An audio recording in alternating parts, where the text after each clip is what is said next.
Интересно, что это орёт?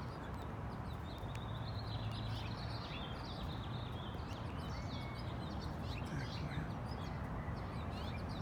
машина. И вот под елкой какой-то зверь сидит и орёт. Его не видно.